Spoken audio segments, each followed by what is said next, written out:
One summer, when I was a boy, my parents sent me to stay with my grandparents for the break. Raised in the Pacific Northwest, a small town in eastern Mississippi might as well have been an entirely different country for all I was concerned. The instant we got out of the airport, I was struck with the oppressive humidity, and I became convinced right then and there that my parents downright despised me. Of course, the reality was much kinder than that. My grandparents were good folks, and thankfully I met a girl within a few days of arrival, and we became fast friends. Her name was Jessie. A local girl with long blonde hair and green eyes, the first pair I'd ever encountered. I was in love at first sight. Jessie was a year or two older than me, but that didn't matter much to us. Jessie was the reason I got up every morning, not in a romantic sense, of course, but a very literal one. Sure, my grandparents were very hospitable, but they were old and southern, about as far removed from my narrow worldview as could be. They just had no idea how to entertain me, and I think Jessie was as much a relief to them as she was to me, taking me off their hands during the days and curtailing somewhat my boundless youthful energy. The place where my grandparents lived was about a mile out from a place called Ashbury Wood, and it was a mile I walked daily. I would always meet Jessie on the path, heading my way. On rare occasions she would already be at my grandparents' house when I was leaving, and I never saw where she lived. It didn't matter much to me, though, because the woods were our real home. Ashbury Wood wasn't particularly dense, but boy did it seem to go on forever. Jessie showed me a few paths around the woods, unofficial trails to interesting sites like clearings, hollowed-out trees, or even just a place where a funny-looking bush was growing. We told each other stories of our hometowns, imagining what life would be like if one of us lived where the other did. Whenever we fantasized about having her come live with me, she would get a strange tone in her voice, but I never thought much of it. While the woods were our home and playground, we still set limits for ourselves. If we went too long without seeing something Jessie recognized, we immediately turned around until we were in familiar territory again. She also set boundaries, significant features we shouldn't go past for one reason or another, decades later, and the only one I can remember is the creek. The creek itself was nothing to be concerned about. It was just a shallow stream of water that may have come up to my waist, with sloped banks on either side that were sheer but not insurmountable. The first time I discovered it, I immediately headed down into the water, just about ready to cross to the other side, when Jessie cried out from behind me, "Stop!" I whirled around on one foot as gracefully as a young boy can and looked up at her. She stood staring across the creek and out into the woods on the other side. Her hands were balled into fists and kept straight at her sides, and I remember being worried that she might begin crying. I climbed back up the side of the creek, coming up beside her. "What's wrong?" I asked. "We need to turn around." Jessie's voice was barely above a whisper.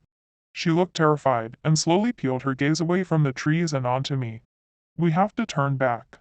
Reluctantly, I agreed, but only because I could see how upset the situation was making her. Like I said, the water itself wasn't that deep or rapid, and it wasn't even that far into the woods. On the walk back I raised these points, but Jessie stayed quiet, leading me to a small clearing in the trees that we used as a sort of home base for our adventures. Sitting me down, Jessie stared into the grass for a long moment before she spoke. 2 years ago I had a friend named Emma. Her hands were balled up in her lap, shaking. We used to play in these woods, like you and me do. And one day, just like you and me, we found that creek. I laughed not because of the content of the story, but because I'd never heard someone pronounce it crick before. Her head snapped up to look me in the eyes and I fell quiet. Standing across from it was these kids who looked about our age only. They weren't right. That time there was only two, one of them, his head just hung to the side like this. Jessie let her head flop to the left, hanging limp. Another was real tiny, and his hands and head were even littler, like tinier than a baby's. Now, I'm not proud of this next part, but we weren't exactly sugar and spice to him, if you know what I mean. I shook my head that I did not. She sighed. We would call him names. Tease him, you know, because they was weird. Emma would throw sticks sometimes, though she couldn't hit water if she fell out of a boat. The story paused as Jessie smiled to herself, remembering her friend fondly. Did they ever talk back? I asked, bringing her back to reality. Nah, she said, shaking her head. Just stood there looking at us and making these weird squeaking noises. Emma and me, we started calling them OddKids. 'Cause, you know, they were kids and they sure as shit were odd. I blushed at such intense language, but Jessie didn't notice. But no matter what we did to them, they never came across the creek. Always just stood on the other side, staring and squeaking. Wasn't always the two, neither. There was different ones, 4 or 5 in all, I think. What happened to Emma? The direction the story was going was obvious, and I was eager to learn. Jessie stayed quiet for a long while, staring into the ground and absently picking at the grass beneath her. So at first we were afraid, right? The OddKids weren't normal, and we would scare each other, silly telling stories of how they eat people and like to run around naked together, just dumb stuff. But as time went on, we got less and less scared of him. It got to the point where we'd stand right on the other side of the creek and dare them to cross over, but they never would. One day, we're sitting there talking to ourselves, ignoring the weird-headed one like he's just another tree, and Emma said something about him being too chicken to cross. We both looked at him, and he just walked off, turned around and went deeper into the woods, till eventually we couldn't see him. And I teased Emma that he was daring her to follow him, that she was a chicken if she didn't go. I was listening with rapt attention at this point. To my young mind, this girl's tale of terror more closely resembled a great campfire story, made even better by the fact that it allegedly took place only a brisk walk away from where I sat. Together, the two of us crossed the creek 'cause like you said it ain't that big, and we climbed up onto the other side and chased after him. We went maybe a quarter mile in before we start hearing that squeaking again, only up close it didn't sound like squeaking anymore. It sounded like chittering. They surrounded us faster than either of us expected, coming out of the trees like ghosts. I was frozen in fear. I couldn't move a muscle, just staring at the OddKids and wondering what was gonna happen. Then one of them, the limp-headed one, he grabbed Emma and she screamed, and that just, it's like it woke me up. I tore out of there as fast as I could go, practically leapt the creek in a single jump, and ran all the way home. My lungs was on fire by the time I stopped and I was crying all over the place, people trying to get me to tell them what happened, but her voice trailed off and I could see tears welling in her eyes. Did you? I asked. She shook her head, blinking away the tears. I felt guilty, she admitted.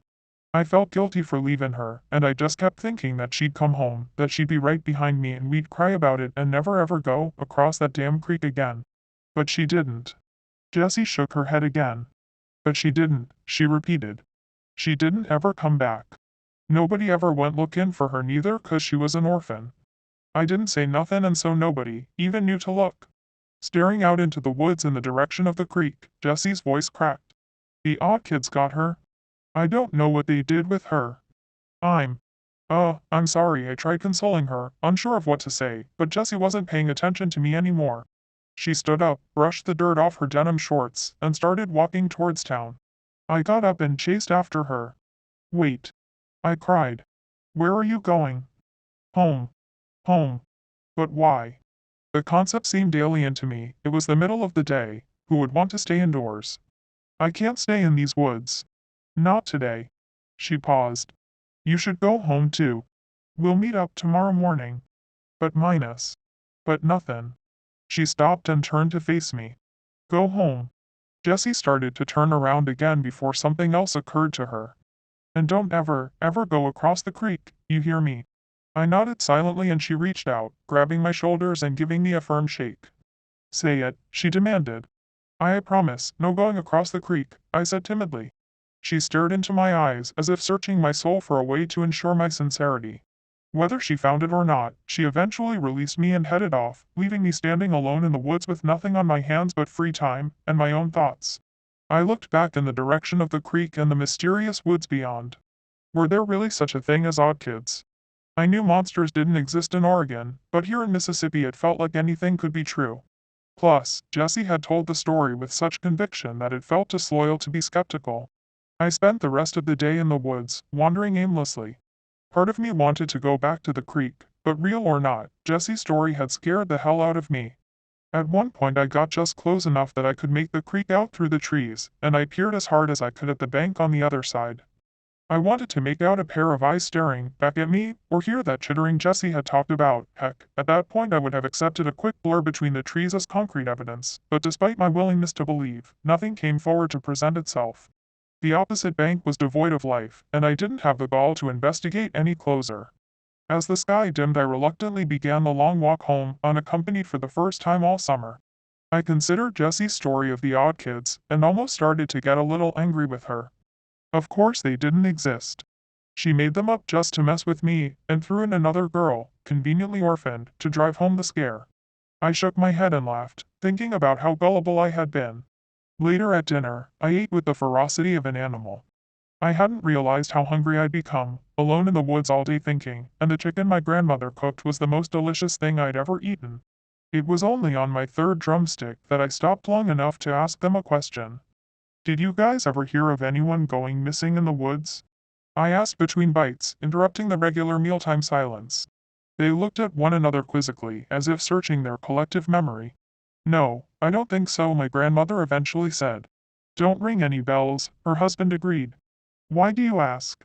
I shook my head, taking another bite to buy myself some time to think of an answer. Just something I heard some kids talking about, I told them. Some jerks were trying to scare Jessie and me by saying a girl named Emma went missing. Suddenly my grandmother's eyes lit up with recognition.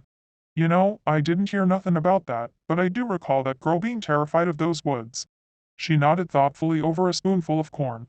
Yeah, it was a couple years back that the girl come tearin' out of the woods like the devil himself is on her heels, screamin' and cryin'. I didn't nose my way into it on account of her father askin' people if they would leave his daughter alone, but I overheard that the girl weren't right for a couple weeks, just sittin' in her room and not talkin' to nobody. She clucked her tongue and took another bite of corn. Lord only knows what happened to that girl, but it shook her somethin' fierce. I suddenly felt a sick terror in my stomach, like the feeling you get watching a recording of yourself only to see something terrifying looming, just out of your sight, something you never knew was there. Did this mean the OddKids were real? Had they been watching me as I stepped into the creek? So you never found out what happened? I hesitantly asked, unsure if I wanted the answer. Grandma just shook her head, and the three of us continued eating in silence.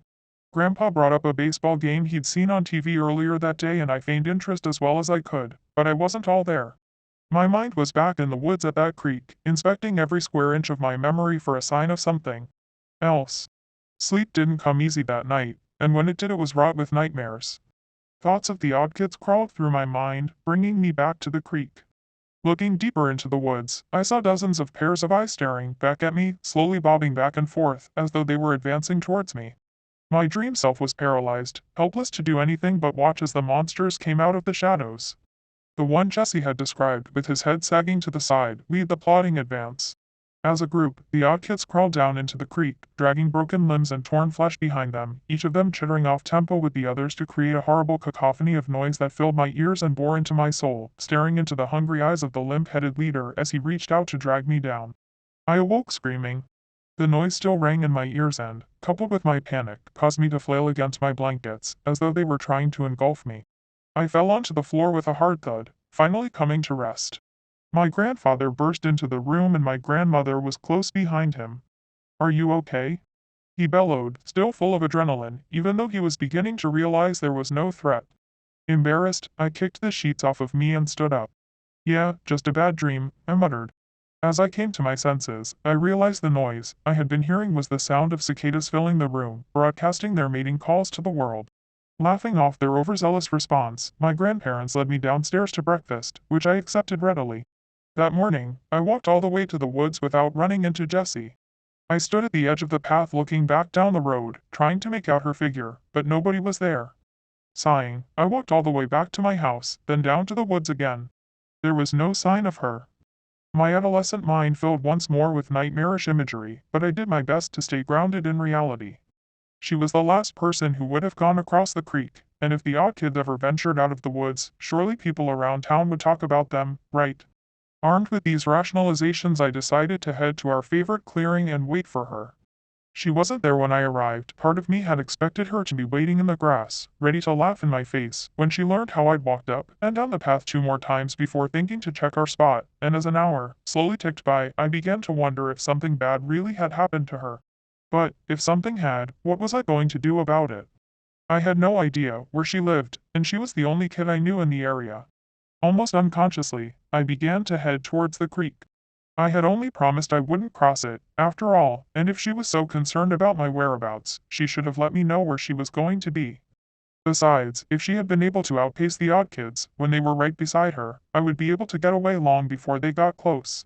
My legs were filled with a giddy, nervous energy as I kept walking, sometimes at a quick pace and others at barely a shuffle. Once the creek itself was in view, I began to move from tree to tree, using them like cover from whatever might lurk on the other side of the creek. I inched closer, cautious to not disturb even a single twig in my approach. Finally, I was only a few yards from the near bank of the creek. I crouched down and quietly got to my hands and knees, closing the last stretch on all fours and keeping a close watch on the trees ahead of me. I hissed out Jesse's name in a low voice, straining my ears into the woods to catch anything of interest, but nothing happened. It was just another ordinary day, and I was just some weird little boy whispering into the forest. I was just about to turn around when a brief flash of movement caught my eye. I hadn't noticed it before, because I was scanning the ground, but turning my eyes up I saw a silhouette of something I couldn't quite make out. It swayed gently in the breeze as though it was suspended from the branches. The leaves broke up the distant form, which must have been several dozens of feet away, and I immediately forgot my promise to Jesse. I had to know what that thing was. Just as I was about to swing my legs down the bank of the creek, a call startled me to my feet in an instant. "What are you doing?" Jessie was standing a ways behind me, clinging onto a tree as though she might fall without its support. Though her tone was one of anger, her face was ghost white. She beckoned me towards her, clearly unwilling to go closer to the creek than she was. I twisted my body around, raising an arm to point at the thing I had seen in the treetops, but I couldn't relocate it. I saw something, I said, scanning the leaves for the swaying form. And with any luck, it didn't see you. She hissed, stamping her foot in the dirt. I shook my head, my boyish curiosity trumping her obvious fear. "Don't be such a scaredy cat," I said, crouching down to see if I could find the figure in the branches. Briefly, I wondered if it had moved, but that seemed impossible. Whatever it wasn't animate. "I'm going across." "No," Jessie screamed, lunging towards me. I was already startled by her cry, and mid-turn she collided into me at full force, sending us both tumbling down the bank and into the creek. We yelled and flailed as we fell, both of us landing on my back. The muddy water babbled over us and I scooted away, pulling myself onto the far bank of the creek. Jessie followed, more out of a desire to get out of the water than anything. "Nice going," I said sarcastically. The water was actually a little refreshing in the summertime heat, but we knew that before long we'd be drowning in humidity, our damp clothes suffocating what little comfort sweating brought. I crawled up onto the opposite side of the creek, once again raising my eyes to the branches to find what I'd seen. Please can we go?" Jessie was at my side, clutching my arm despite the fact that I was a good half a foot shorter than she was. "We really need to go, please? Come on, just a little bit further." Wonder and excitement had overtaken all other emotions in my mind.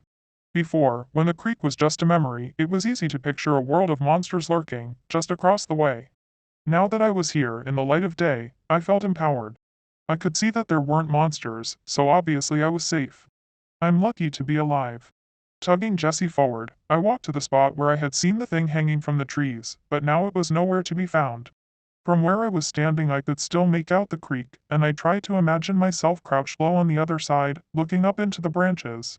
The wind blew lazily through the leaves, shaking them this way and that, but nothing unnatural hung from the canopy. "I saw something right here," I said aloud, justifying my persistence to Jessie. I did feel bad for dragging her somewhere she obviously didn't want to be, and I thought if I'd had something to show for it, maybe she would have understood. Instead here I was, staring up into the trees like an idiot with a terrified girl clinging to my side. Her eyes darted back and forth across the tree line as if waiting for something to suddenly appear and attack us. Unwilling to leave empty-handed, I coaxed us slowly forward. As we pressed on, the woods around us seemed to get quieter, as if we were entering some sort of dead zone in the forest, a place where even the birds and critters refused to go. Jessie's nails dug into my arm, but she stayed right by my side, no longer making any noise except a small whimper with every exhalation. After another 5 or 10 minutes of walking, we came across a rocky outcropping jutting out of the ground, and a small hole leading down. Intrigued as I was by the promise of more adventure, something else caught our attention. A strange doll lay propped against the mouth of the cave, facing us. Its elongated forehead drooped slightly over its face, making the upper right side of its head concave. Its eyes were small and beady and black, shining in the midday sun, and tufts of hair had been placed into its scalp in a disorganized manner. It was garbed only in small denim overalls covering grungy cloth skin. Before I could even draw breath to comment on it, Jessie was fiercely tugging me away. "That's it. That's one of them." She was practically screaming, raw terror coming through in her voice, but her reaction was scaring me more than the object itself. That was an odd kid. An oversized doll. "Calm down," I said, tugging back against her. "It can't be. Look at it, it's not breathing. It's just a doll." Wrenching my arm out of her grip, Jessie fell face first in the dirt, but was on her feet a second later. I heard her starting to run, and turned to tell her that she didn't have to get any closer if she was scared that I would go examine it alone. As I stared in her direction, however, my voice caught in my throat. Standing where Jessie and I had been not 20 seconds ago was another doll, only this one was different. It was cleaner and more well-made, as if whoever had made the one by the cave had learned from their mistakes. This girl doll was standing beside a tree, watching us with those same all-black eyes, short brown hair matted with dirt and clumped to her head haphazardly. A tattered red dress clung desperately to her right shoulder, and beneath it the cloth skin looked much cleaner than the others, much more real. Before I could say a word, Jessie broke the silence. I expected her to shriek, but instead what came out of her mouth was barely above a whisper. Emma. The girl doll took a step forward, and my terror levels shot up to their limits. I glanced backwards to see the other doll was pulling itself to its feet, awkwardly shambling towards us. Any doubt I had in Jessie's story evaporated in an instant. The OddKids were real, and they were right in front of me. Without another moment's hesitation I grabbed Jessie's wrist, suddenly becoming the one desperate to get us out. Come on. Come on, let's go. I yelled at her, but she didn't even seem to hear me. She instead began to walk towards the girl doll, towards Emma, I guessed, though I couldn't see how that could ever have been Jessie's friend. I kept pulling at her arm even as the thing behind her got closer. Jessie was focused exclusively on the other girl, blocking out the whole rest of the world. The doll reached out to Jessie, and she raised her own hand out as well. Jess minus. I began to say, but I was interrupted by a heavy object falling directly onto my best friend, sending her crumpling into the dirt. On top of her was a small, human-like figure, with the head and hands proportionally much smaller than they should have been. Finally observing one up close, I realized their skin wasn't just dirty cloth, it was rotten, mottled flesh. I scrambled backwards as the little creature gripped Jessie by the hair, tugging her head up painfully. Jessie screamed and clawed at the ground, trying to shove the thing off of her, but the creature she'd called Emma sagged to its knees, clamped a hand over her mouth, then turned its head to look at me. Energy surged to my legs and I shot upright. I was in full panic mode, operating on a primal instinct to flee, but just as I started to run I collided into a solid force that knocked me back down to the ground. Another one of those things stood before me, his head flopping awkwardly to the left just as Jessie had demonstrated. The one I had seen slumped by the cave came into my view, holding a large rock in its hands. Before I could roll out of the way, the weight came down on my head, sending a splitting pain through my skull. My vision went white, and a deafening ringing filled my ears, but I stayed conscious throughout. I could faintly feel things tugging at me, pulling me across the ground as I struggled just to regain my senses. The blinding white slowly faded to an impenetrable black, and the ringing dulled to formless shuffling and the OddKids' strange chitters echoing off the walls of the cave. I did my best to stay limp as I was dragged across rough stone, tearing into my shirt and cutting my flesh. I'm certain I whimpered in pain, but the OddKids didn't react to it, hauling me further into their lair. Eventually the motion came to an end. I was propped against a rough stone wall, and even in the darkness, I could tell that one of them was just in front of my face, quietly muttering to itself in those strange, rhythmic noises. Its coarse fingers grabbed my hands and it began stretching a strong, thin fabric around my wrists, binding them together. It wrapped for what felt like ages, until it finally seemed satisfied that my hands weren't going anywhere, then moved on to my ankles to do the same. Once that was done, the thing shuffled away, the noise of its movements getting gradually fainter before disappearing altogether. Meaning to breathe a sigh of relief, I instead let out a choked sob, finally letting myself express the terror I'd felt through the whole ordeal. I'm not ashamed to admit that I sat in that cave and cried, certain I'd never see my parents or grandparents ever again. Only when I heard more movement coming my way did I make any effort to quiet myself. I did my best to control my breathing, sucking in breaths through shuddering gasps and letting them out slowly through my nose. I tried to picture what the noises were. Slowly I put together that someone else was being dragged down the same rough path I had been. They were bringing Jessie back here, too. For a brief moment, I felt hope. As selfish as it is to admit, at the very least I took comfort in knowing that I wouldn't have to suffer alone. Part of me even entertained the notion that perhaps together Jessie and I could escape this cave and never, ever come back to these awful woods again. Of course, the reality of this plan had many obstacles. The cave was utterly dark, something that didn't seem to affect the OddKids one bit. For all I knew there was one sitting in the room with me, silently watching and waiting for me to make a move, so it could pounce on me again and finish the job. On top of that, they easily outnumbered us. The odds were stacked against us in every conceivable way. Jessie noisily entered the room in which I was kept, and her muffled screaming gave me a sense of the dimensions of the room. It seemed smaller than I expected, likely only a little bigger than my own bedroom. Still, it was plenty big for storing the two of us. Just as I was wondering if they would leave Jessie and me alone together, the room was filled with a soft blue luminescence. One of the OddKids, I couldn't tell which with their back turned to me, was brushing their fingers against a strange kind of moss on the far wall, and the agitation sparked a chain reaction across the entire plant. Tendrils of blue light arced over the wall in a brilliant pattern, the illumination branching off itself like a snowflake, before finally filling in, covering the cave wall in the most beautiful display I'd ever seen. And there, in front of the glowing moss, was Jessie. She had been laid out on an obviously man-made dirt platform, and her struggle stilled as puffs of spores from the glowing moss fell onto her. The odd kid stood over her, observing for a moment, before bending forward over her. In my life I had never heard the sound of flesh tearing, but the very first time was unmistakable. I jerked at the noise as if it had been my own skin, and my heart beat so fast I worried that it would give me away. I screwed my eyes shut and just listened as the odd kid did God knows what to my helpless friend, only a few feet from my face. Mustering up what courage I could, I began to work the bonds around my wrists against a jagged rock, working just slow enough to not make too much noise. The ripping noise soon gave way to gurgles and wet squishing, but I didn't allow myself to picture it.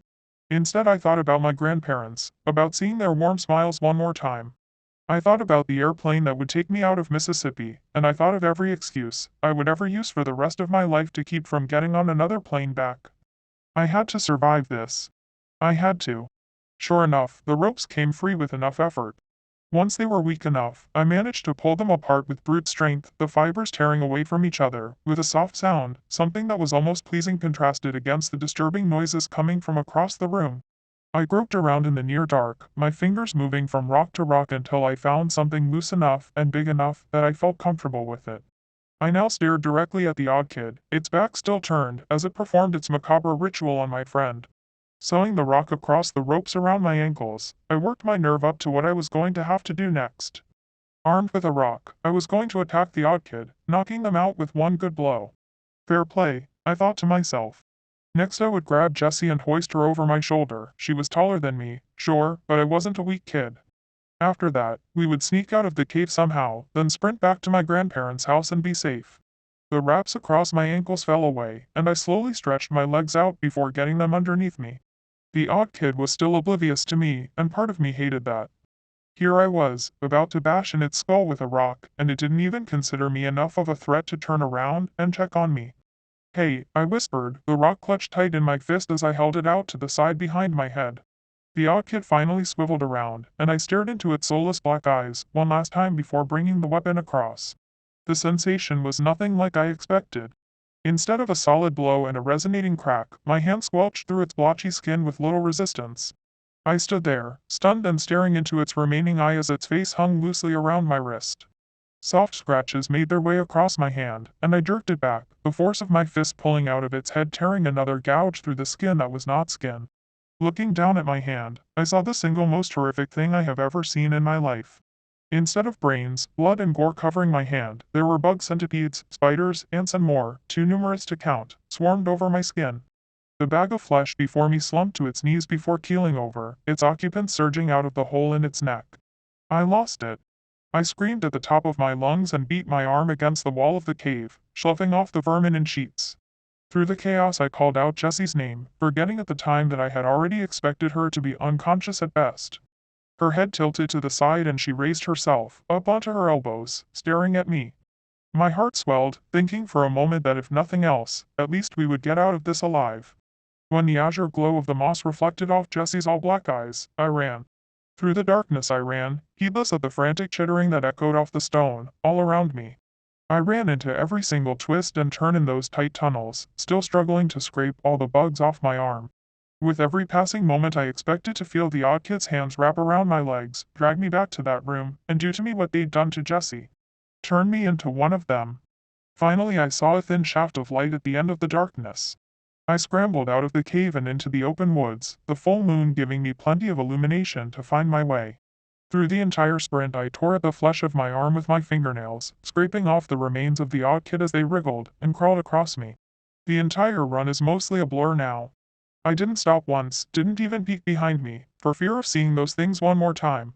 When I burst into my grandparents' house, the two of them were both awake, sitting up in the living room waiting for me. I must have told a tale with a single look, because their stern expressions melted upon seeing my eyes and they stayed up with me the rest of the night. Sitting on the couch and wrapped in a blanket, I just stared out the window at the dusty road that led from the house, praying that I wouldn't see Jessie walking down it. The next day, after I'd slept and eaten, my grandparents tried to coax out of me what happened. I didn't know what to tell them. Eventually, I told them I'd just fallen asleep in the woods and had a nightmare, freaked myself out and ran home crying. They hugged me and laughed gently, and my grandpa said I should call ahead, the next time I'm going to worry them half to death. I smiled and Jessie's face appeared in my mind's eye. I didn't let myself be alone for the rest of the vacation. This meant staying indoors for the most part, something I was more than fine with. When word got out that Jessie hadn't been home in a few days and people started searching, my grandparents asked me if I knew anything about it. I wanted to tell them about the OddKids. I should have said something. I know that now. But, like the scared child I was, I just said I didn't and they left it at that. 3 weeks later I got on a plane and went home, and for the first time since the cave I felt like I could breathe again. I no longer had the threat of the OddKids looming over me, just waiting for a moment's lapse in readiness, so they could pounce. I'd like to say that I don't know what happened to Jessie, that her fate remains a mystery, but that would be the coward's way out. Jessie died because of me. Because of my hubris, my curiosity and my stupid thirst for adventure, Jessie lost her life. This is something I think about every day, even some 30 years later, and it hurts just as much as the very first time I realized it. Thousands of miles and a couple decades now lay between me and the worst summer of my life, but it isn't perspective that's prompted me to finally write out my tale. My daughter Maggie has been getting excited about collecting bugs, and as uneasy as it may make me, I'm not the kind to stop her. What really unsettles me about it is how her bugs act every time she brings me one of her little jars, the bugs inside. Watch me. I know how crazy this sounds, I know bugs don't see like you and I, but it's like they want me to know that they know I'm there. I went into my daughter's room a few days ago when she was out at school and picked up her ant farm to see what would happen. I expected them to freeze, to turn and look at me, but instead they went into a frenzy. Every last ant swarmed the side of the container, crawling over each other and climbing against the plastic that separated them from my right hand. The hand the bugs were on for minutes as I stumbled blindly through that cave, frantically clawing them off. I watched, horrified, as the ants literally tore each other apart to be the one closest to my hand. What did the OddKids do to me? Thanks for listening. Please subscribe.